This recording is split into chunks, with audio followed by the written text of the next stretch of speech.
Well, hey, everybody. Thanks for joining me for another episode of the Full Frontal Living podcast. Or maybe you're joining me on YouTube and you're probably noticing that I am not at my desk this evening. I'm not recording my podcast at my desk this evening. And there's a really important reason why I'm doing that I'm going to share with you. So today's episode is called How to Keep Your Energy Up by Auditing Your Choices. So I've got a few notes that I brought out with me because I want to make sure I don't miss anything in this episode. But the whole purpose of an audit, usually it's used in, kind of accounting terms. It's examining your accounts to see what's working and what's not working. And in my business and in the work that I do, I'm always doing an audit of myself and my clients, their physical relationship with themselves, their emotional relationship with themselves, and their environmental relationship with themselves, and how that impacts their energy. Because this is all about how to keep your energy up, how to be personally responsible for your energy so that you can feel better in your life, so that you can have more peace, ease, joy, and fulfillment while still accomplishing those big, audacious goals. And I'm here for living an extraordinary life. And I know most of my clients are here for that as well, but we simply can't do it when we're juggling all the things. So today I wanted to talk to you about how much the choices you're making are impacting your energy and how much personal power you actually have in making those choices. So when I hired some new people to come onto my team at the podcast because we are growing our audience, the business is growing.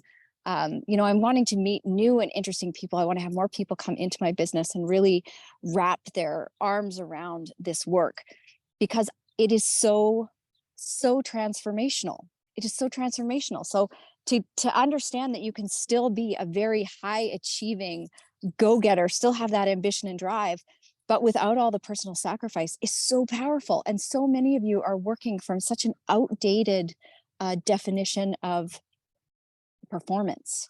So I like to say that I'm like the anti-performance coach because we do still have to go do things if we want to create different outcomes. But so many of you are working from this old kind of male paradigm of more is better, and the more you do, the faster you'll get there. But as you've probably already discovered, that's just not the truth, because women are some of the hardest working people I know, yet so many of them are struggling to create the lives they want. They're exhausted, burnt out, overwhelmed, etc. So I'm always doing an audit of my own choices. So when I hired these new members on my team, the first suggestion was, well, Lisa, when you record your podcast, you're going to do it by video. You're going to do it by video because we want to put you up on YouTube. We want people to see you. Now, back in the day, there was a time where I was terrified of being on video. And I actually hired a visibility coach to learn how to get present on video. So this was a time when Periscope came on to, the social media land. Facebook Live came on, not that long afterwards. And this was when I was working on just letting go of being on video, letting go of, how I sounded, how I looked, all those kind of things, because I used to be a prisoner of perfectionism. Maybe you can relate to this. Everything needed to look a certain way and be a certain way. And I still love things done at a certain level of excellence. And there's a difference between trying to make everything perfect versus saying, you know what, that is good enough. So when they tossed out this idea of you're going to do your podcast and you're going to do it by video so we can put it on YouTube, I was like, oh, I don't know if I want to do that. It felt hard and heavy. And in fact, I was just talking to my team today about, God, I have so much resistance to doing the podcast now that I have to do it on video. Because if you've been hanging out with me for a while, half the time I recorded my podcast, I'd be out for a walk. I'd be coming out of the gym sweaty in my car because I was hit with this download. And the thought of having to do it on video, the story I was telling myself was, well, I can't just record when I feel inspired because I need to be in my office. I need to have proper microphone. I need to have a video camera now. So I had layered on all these stories that I was getting back into, that things needed to be a certain way. And it was starting to make the experience of recording the podcast, which I love to do. This is one of my favorite things in my business to do. I just come on here and riff. There's no rules. There's no time limit. I talk about whatever the heck I want. And it's just such a beautiful way for me to be of service because I know not everybody is going to have the opportunity to work with me one to one or in one of my group programs. So, this is my way of being of service, of sharing my gifts, my insights, my wisdom in the hope that it is going to support you in creating some transformation in your life. And I realized that all the stories that I was getting into about how the podcast needed to be a certain way now because it was on video were simply nothing but stories. And I looked at how much energy that was costing me. I was thinking about it, I've been thinking about it for days. Like, I got to record the podcast. I need to do my hair. I need to do lighting, blah, blah, blah. What am I going to record it? What am I going to say? And tonight I just decided that none of that mattered. None of that mattered. And if you're going to be hanging out with me, you're going to have to understand that I am here to model what it looks like to just go do the thing and to get out of the stories that are costing you your time and your energy. So the thought of always recording my podcast in my office felt like I was being strangled, especially, I mean, we finally have hit spring here on the West Coast. This is a beautiful time of year. It's warm. I want the light on my face.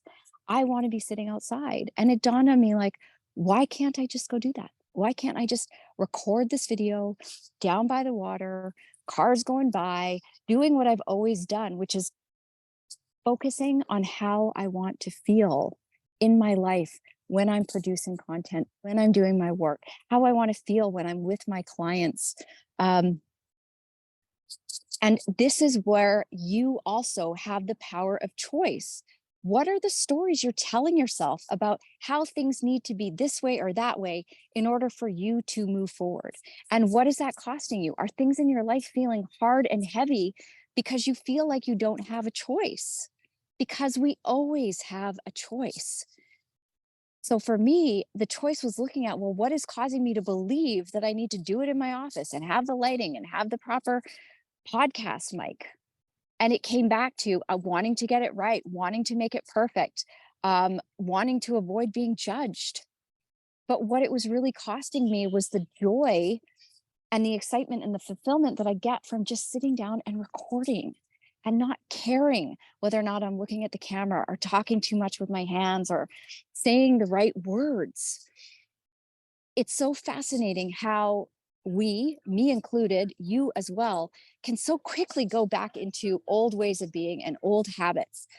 And when we start to do regular audits in our life, when we start to look at, wait a minute, what am I telling myself? What is this costing me energetically? How do I want this to be? Do I want to be doing this anymore? What are my choices? What are my options? You may not like the choices that you have. You may not like the choices that you need to make in order to change the things in your life that you're not liking, but you always have a choice. I had a choice. I've always had a choice to turn on my video camera in my car, to walk over to the beach here and record for you. That choice was always there, but I forgot. So this is the power of doing an audit on your choices. Where am I choosing to believe I have no choice, that it has to be done this way, has to be done by this time, it has to be done on this day, I have to wear this type of outfit? Do you know how many women get caught up in what they believe they need to wear because of where they're working and who they're working with? So, there are some things that maybe not appropriate in certain situations, but so often women really get wound up in the things they think they should be doing instead of really dressing for how they want to feel, wearing the color, not wearing black. Not that I'm against black, but so many women wear black to avoid being seen and because they have certain beliefs about their body, but they really want to wear color. Color makes them feel good, but what will people think if they wear color? So I just want you to understand and consider, what other choices in your life could you be making that would allow you to feel more light and easy and let it be fun, right? I say oftentimes, like, how can you allow things to feel fun, light, and easy? Because you know what, sitting here now, not really a big deal. This is going to record on my phone. It's going to be uploaded into the cloud. My team is going to take my video. They're probably going to wonder, like, what the heck? They're going to probably have to reformat it to fit on YouTube. But it doesn't matter, because it's not about making my team happy. It's about doing what makes me happy, because when my energy is aligned, it's going to align with your energy. People are going to resonate with me. But if I'm trying to be something that I'm not, if I'm trying to force myself into a box because this is how I believe it should be done, it's always going to deplete my energy. And if you are making choices that are about how you believe you need to be for others, making other people happy, trying to get things perfect, trying to control all the elements, instead of just looking at, well, what do I want? What do I need? How do I want to feel? And you start making choices in alignment with those questions, you're going to be so much further ahead. So this podcast is coming out on Tuesday. I think it's May 2nd today. And tomorrow we are opening the doors for my newest group program called the Energy Audit. It's going to be 6 weeks, and we're going to be diving into your relationship with your environment. So in this case, this is a perfect example of how our environment impacts our energy, because the environment that I record my podcast in was making a massive difference to how I was feeling.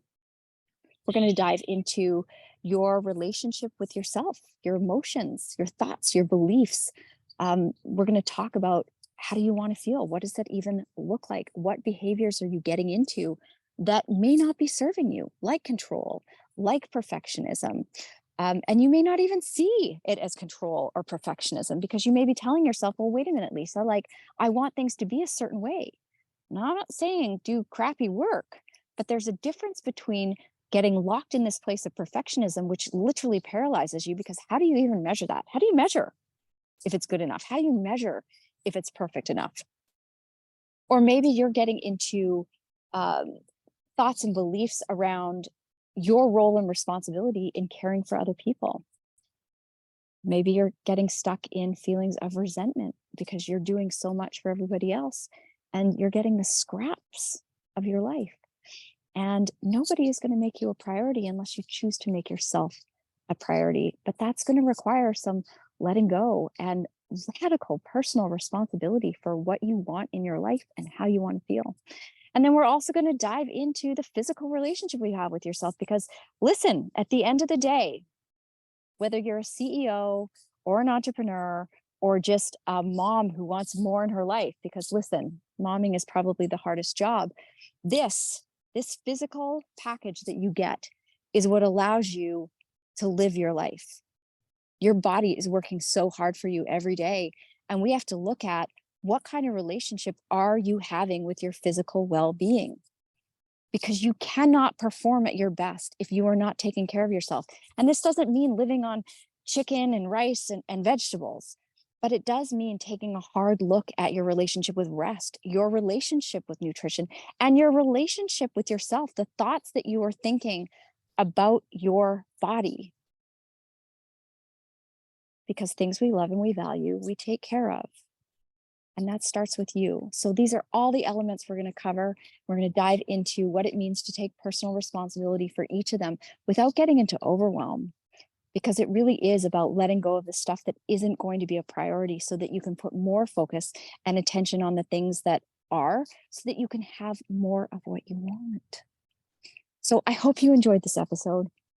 I hope you enjoyed this time of day with me. I love, it's about 6 o'clock at night. Sun's still relatively high. It's beautiful. It's beautiful. The energy of just being out in the sun and the blue sky is so rejuvenating for me after many, many long months of dark, cloudy, rainy, where I live in Vancouver, very similar to Seattle weather, if you're familiar with that. And, when we hit spring and summer, it's like the life comes back into me. And that's also another place in my environment that I'm constantly looking at is, am I getting outside enough? Am I getting on planes enough so that I can get sun on my face? These are all things that are important to me. And they may not be important to you. They may not be things that deplete your energy or give your energy. It's not about my journey. This is about what gives you energy, what depletes your energy, so that you can start making better decisions and create more of what you want. so that you can have that extraordinary life where you feel amazing, where you're excited to get out of bed, where you don't need to take a vacation from your life. You take a vacation because that just brings another amazing experience into your world, not because you need to crash and burn for a week because you've run yourself into the ground. That's not what we do here. So thank you again for tuning into another episode of the Full Frontal Living podcast. If you're watching on YouTube, I would so appreciate it if you give me a like below or leave a comment. If you're listening on one of our podcast platforms, if you haven't done so yet, I would so love if you could leave us a review. It helps other men and women just like you find this work and connect with me. And of course, you are always more than welcome to hop into my DMs over on Instagram. I will leave the links below to learn more about the energy audits, lisacarpenter.ca/energy audit. Sales page should be live on May 3rd. And you can also hop on the wait list, because the wait list for the first 48 hours when the program goes live, there's going to be some pretty amazing bonuses. So you can hop on the wait list at lisacarpenter.ca/energy. All right, so I will put all the links down below. Take a deep breath in. Life can be that good. Just have to allow it. So thanks for joining me, and I'll catch you on the next episode.